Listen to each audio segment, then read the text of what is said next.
We're moving well into summer and the tomatoes are starting to grow, but one of the questions that we're asked often is how do you keep the moisture in the veggie garden and other parts of the garden?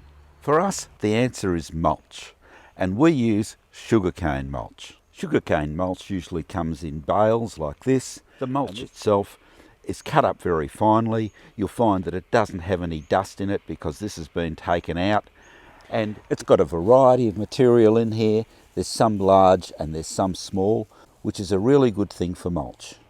You can apply it directly from the bale, or if you want to, you can put it into a plastic tub like this and apply it from that.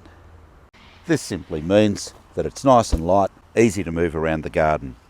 This is the garden bed that we're going to apply the mulch to, and we like to put it on about 5 centimetres or 2 inches thick. Before we put the mulch on, we've spread some cow manure over this area. We've also put a waste product from coffee production on. It's the coffee husks, and we've just spread that around on the garden as well. So before we start, we're going to water this area in. By watering in well first, you're making sure that the soil's got plenty of moisture in it to start with. Now that we've watered it in, we can spread our mulch, raking it over just to make it as even as we can, but we don't need to be too fussy. And once we've done that, what we like to do is to water it again, because this stops the mulch from blowing away. You'll find with sugarcane mulch that once you water it, it tends to stay fairly moist and compact, and it doesn't blow away. And we'll be replanting this with some leafy greens in a week or two. Simply scrape the mulch back from where you want to put the plants, plant down through the mulch. It's as easy as that. And if you've got an area in the garden bed where you don't have any mulch, or the mulch is broken down, you can simply take handfuls and spread it around the plants. Again, once you've applied it, you'll water that in.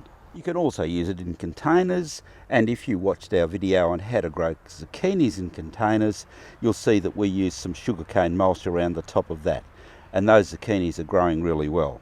And if you've seen our video on how to grow arugula or salad rocket, then you'll see that we've used sugarcane mulch around those plants as well.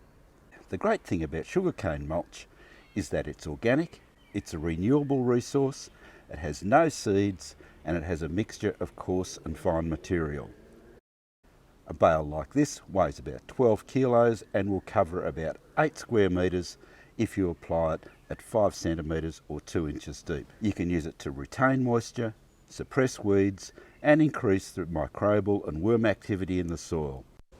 So that's it for sugarcane mulch. Subscribe to the YouTube channel for regular updates on all aspects of gardening. Good luck with your own gardening, and don't forget your mulch.